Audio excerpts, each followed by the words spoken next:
Okay, I'm curious. Tell us about the Tiffany story you're talking about. So I fell in love over lunch with my now wife. I proposed to her on our first date.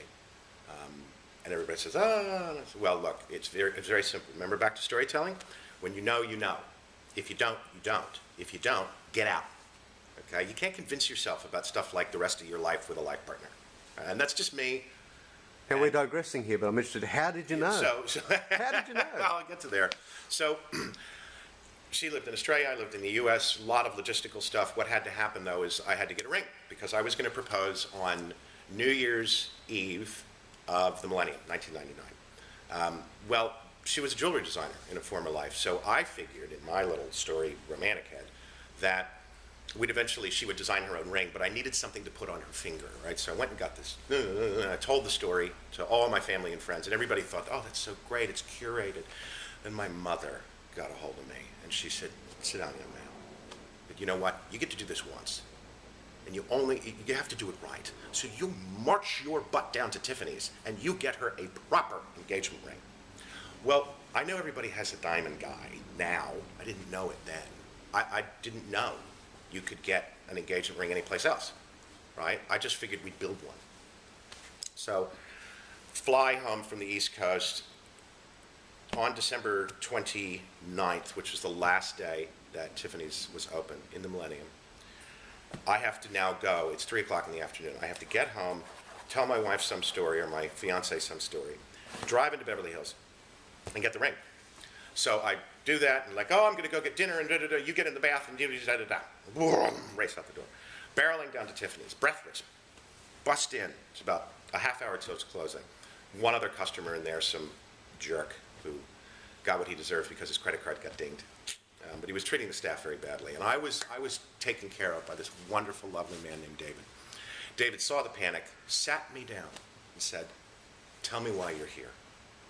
And I told him the very long version of this story, rambling on, okay? And he listened. And then other people came up, the whole thing. And he said, all right. And I said, I want, 3 carats and blah, blah, blah, blah. And he said, oh, it's going to be 80 grand. And I went, yeah, because I didn't have any idea what a diamond ring cost. He said, no, you want this one. And he took me over, and it was an absolutely, absolutely beautiful, incredible ring. So where my story about being a Tiffany's customer for life is that Sharon calls, where are you? Makeup, David's going shh in the background. I had forgotten my wallet in racing out the door, unpacking the whole thing, barreled down there. He said, not a problem. Do you know where 72 Market is, which is a famous restaurant down near Venice Beach, which was right near my house, okay? About an hour from him. I said, yes, and he said, here's what I'm going to need for the deposit, and just bring me a check. Meet me there in an hour, okay? It is December 29th, 1999. The steel gates are closed, okay? I had to be let out through a security entrance. So, and because it was Los Angeles, I later found out that this was the last piece of jewelry bought at Tiffany's in the millennium, right? But I go racing home, I pick up a pizza, tell Sharon I have to go out and get something else. She's scratching her head trying to figure out what's going on, but we're new in love. We go racing out, down to 72 Market. David's sitting there at a table. He's got 2 glasses of champagne and a brown paper bag, okay? And I go to check in, and he goes, sit down. A toast to your love and your future, right? Drank the champagne, talked to me about the ring, and I said, where is it? And he goes, oh, it's in the bags. And I started to take it out, and he went, you're going to walk in the house with the little blue box? No, come in with the bag.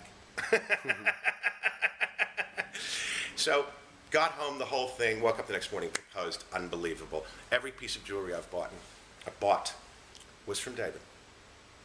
And that is how you do it, right? That's how you do it. He didn't know if I had any money. He didn't know whether I was ripping him off. He didn't know anything. But I told him my story, and he listened, and he believed me, and he took an extraordinary risk, right? Well, he's my guy. And as a result, I was able to meet the CEO and chairman of Tiffany's, the upper echelon people. I've told them all my story, right? In fact, when the chairman and CEO presented to all of the global sales leaders. Everybody, they were flown to some fabulous place and whatever.